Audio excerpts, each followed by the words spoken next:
नमस्ते इन्वेस्टर्स। आज हम बात कर रहे हैं एक्सिस के एक नए NA4 axis gold and silver passive FOF मतलब फंड ऑफ फंड।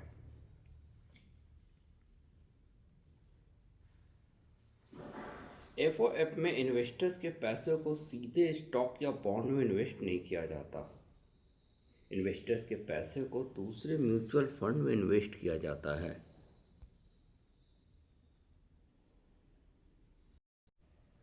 FOF में एक तरह से आपके इन्वेस्टमेंट को डाइवर्सिफिकेशन मिल जाता है, बट ये पैसिव FOF है।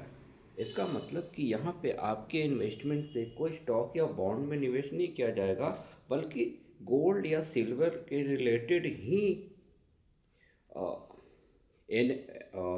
गोल्ड और सिल्वर से रिलेटेड ETF और म्यूचुअल फंड, जो भी गोल्ड और सिल्वर से रिलेटेड म्यूचुअल फंड और ETF होंगे, उनमें ही निवेश किया जाएगा।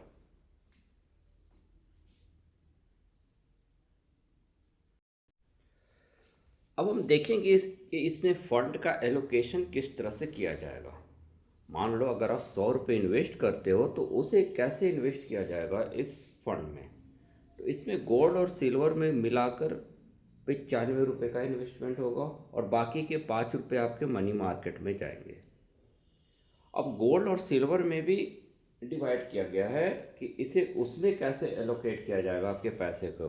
तो गोल्ड और सिल्वर में किसी एक में मिनिमम एलोकेशन 35% का होगा और मैक्सिमम 65% का होगा।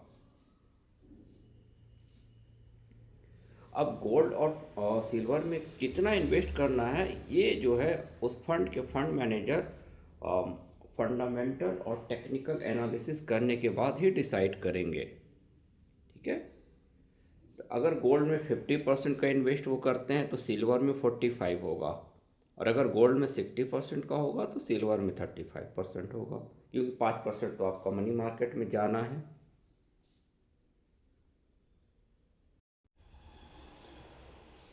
अब हम देखेंगे कि हमें इस फंड में इन्वेस्ट क्यों करना चाहिए।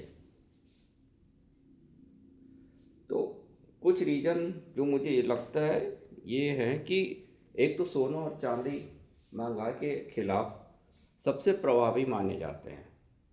जब भी महंगाई बढ़ती है लोग सोना चांदी खरीदने के लिए जाते हैं। और दूसरा ये कि अगर हमें सोना और चांदी में से एक को सेलेक्ट करना हो तो हम कंफ्यूज हो जाते हैं कि किस में हम इन्वेस्ट करें। तो यहाँ पे हमें 50-50 का ऑप्शन मिल जाता है, क्योंकि वो फंड मैनेजर अपनी एनालिसिस करके आपके पैसे को इन्वेस्ट करेगा। अप डाउन जो भी होगा, गोल्ड में कभी ज़्यादा करेगा, कभी कम करेगा, कभी सिल्वर में ज़्यादा करेगा, कभी कम करेगा। तो ये एनालिसिस करके आपके फंड मैनेजर डिसाइड करेंगे, आपको वो टेंशन नहीं लेना होगा। और दूसरा ये कि ये काफ़ी कॉस्ट इफ़ेक्टिव पड़ेगा, क्योंकि कभी इस महीने अगर चांदी का दाम बढ़ा हुआ है तो अगले महीने हो सकता है घट जाए, तो अगले महीने आपका एवरेज हो जाए, अगले महीने आपका एवरेज हो जाया करेगा। तो इसमें आपकी काफ़ी कॉस्ट इफेक्टिव इन्वेस्टमेंट हो जाती है ये।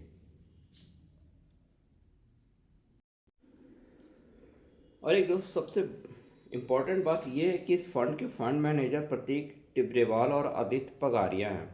प्रतीक टिब्रेवाल ने इससे पहले भी एक्सिस के लिए 2 ऐसा ही फंड मैनेज कर चुके हैं, जिसमें एक का नाम है एक्सिस गोल्ड फंड, और इस फंड ने पिछले 5 साल में करीब 21%, 3 साल में 33% और पिछले 1 साल में 65% का रिटर्न दे चुका है। और दूसरा फंड है जो प्रतीक टिब्रेवाल ने मैनेज किया है, axis silver fund of fund. इसने 37% पिछले 3 साल में और 1 साल में 83% तक का रिटर्न दिया है। तो आप एक्सपेक्ट कर सकते हैं कि उनके द्वारा मैनेज ये फंड भी अच्छा रिटर्न दे। और ज़्यादा जानकारी के लिए आप अपने म्यूचुअल फंड एडवाइज़र से ज़रूर संपर्क करें। Okay, thank you.